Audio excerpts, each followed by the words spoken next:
this right. Let me let you in on a little secret.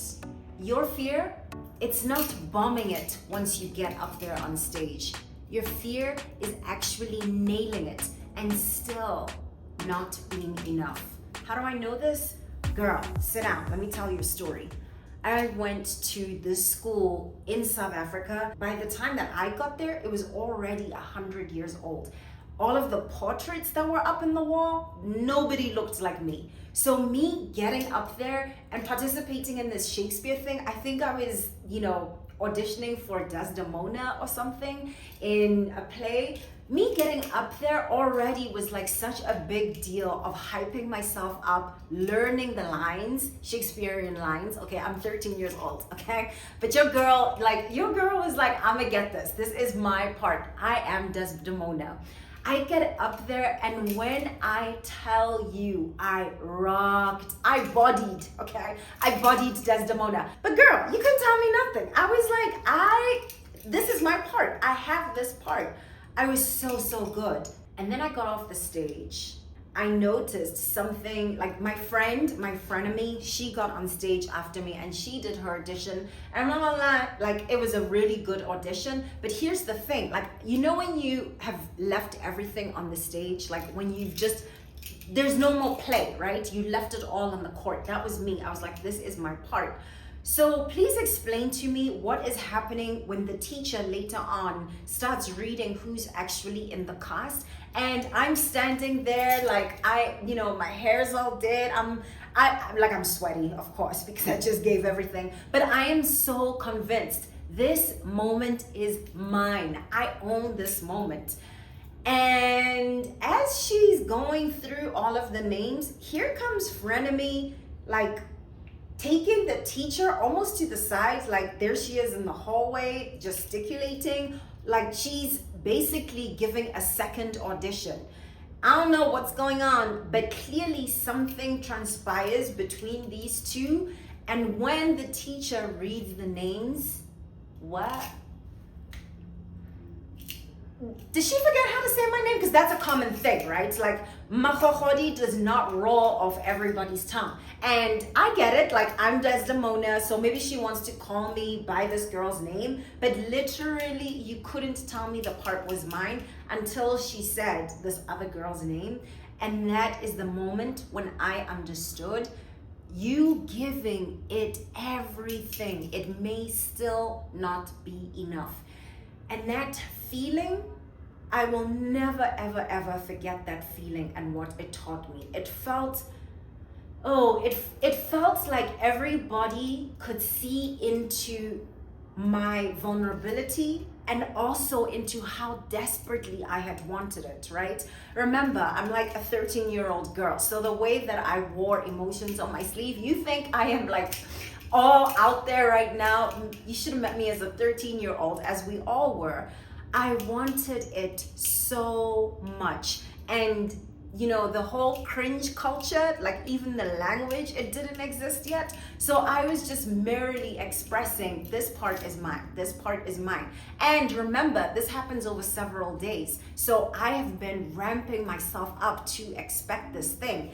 And inside of me, I've already decided, here's exactly what I'm going to do when I'm on stage as Desdemona. Here's exactly what I'm going to wear when I walk off stage and everybody's giving me a standing ovation. I am so geared up. The level of disappointment, the level of like shame, and the level of like, oh wow, everybody gets to see me fail in public in this way. It was so devastating. It imprinted that feeling in my little body that you can want something super hard and match that want with so much effort because you understand you want to do it right. So when I got on that stage, I did it justice. I gave it everything. And the idea that that might still not be enough.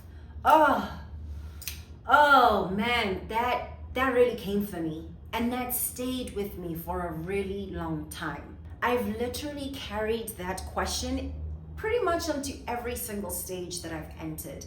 I remember once I was hosting a Fintech experience and it was like a pitch-a-thon for MetLife. People had been flown in, these really impressive entrepreneurs from around the world.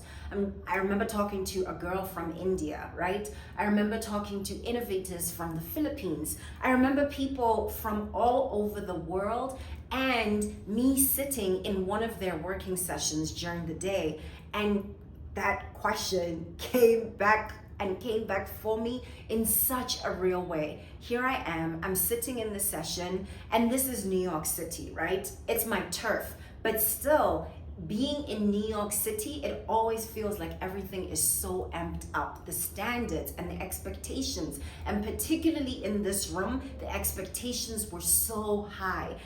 I was so impressed.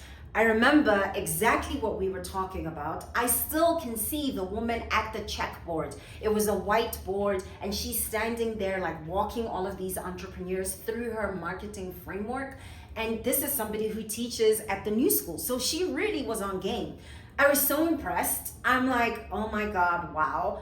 And I'm also like, oh boy, am I going to be enough? Am I going to be able to connect with these people in the way that they've hired me for, right? I'm brought in as a speaker to host the pitch-off night. Like, am I going to be able to deliver what I know I'm capable of delivering, but is it going to be enough? Is it going to be enough? Especially because these folks are so outside of my day-to-day. I'm a writer, I'm a creative, I'm a speaker, and here's this room full of fintech people. They're deep in finance. Very few people in this room look like me. Very few of them operate like me, how they take up space. I'm like, did I make the right decision? Did they hire the right person? I'm asking myself that question again. Do I even know how to do this? Am I even doing this right? And what I realized in that moment, and here's the thing that changed, game changer for me, that question and that fear of, am I good enough? I just sidestepped it. And instead I asked myself, Mahohodi, can you connect to these people as human beings? Because that is what you have been brought on here for, right? You're a storyteller. What can you hear in how they're sharing their own personal stories? What stands out to you about the day and how it is unfolding between people and about relationships? I just went forward trusting that, and I had to trust that that was enough. And not only was it enough when I got up on that stage, let me tell you something. When I leaned into the one thing that I know I'm a superpower and I'm a beast at, that fear of, is it good enough? It wasn't the thing that was highest at my head. And so it allowed me to do my job, right? Instead of fear being in the driver's seat. And when I got off the stage, the reviews that I got from the people who paid for me to be there, right? It was like, oh my God, this woman is magnificent when she's on stage. And the way that she brought our stories alive was like unlike anything I've ever seen or heard before, because I leaned into the thing that made me different in that room. And apparently that's the thing that wasn't just good enough. That was the thing that was like, oh, we got a rock star over here. She's doing her thing, and she's doing it in the way that only she can. Am I doing this right? I don't know if that question and the subtext underneath it, which is not a fear about, am I confident enough? Do I know how to hold myself on stage? Am I going to bomb once I get there? The subtext underneath that question is, am I enough? Am I good enough? Am I going to connect with this audience? And will that be enough, right? I don't really know that question ever quiets completely. When I get on stage, that's still subtly somewhere at the back of my mind. But here's the thing that's different now, and here's the thing that I hope is useful for you. I stop trying to prove that I belong on that stage, that I belong in the room, and instead I lean into the thing that I do know. Thank you so much for watching. If you got anything out of this video and how I shared my personal story, I hope that you will subscribe. Please drop me a comment. I would love to know, is there a hack that I could use that you're using that actually helps you do it anyway, despite that fear that masquerades as, oh my God, am I doing this the right way? I am Mahohodi. I help you speak up for your excellence because your work will not speak for itself. That's your job. And let me tell you something. Silently excellent is equal to silently broke.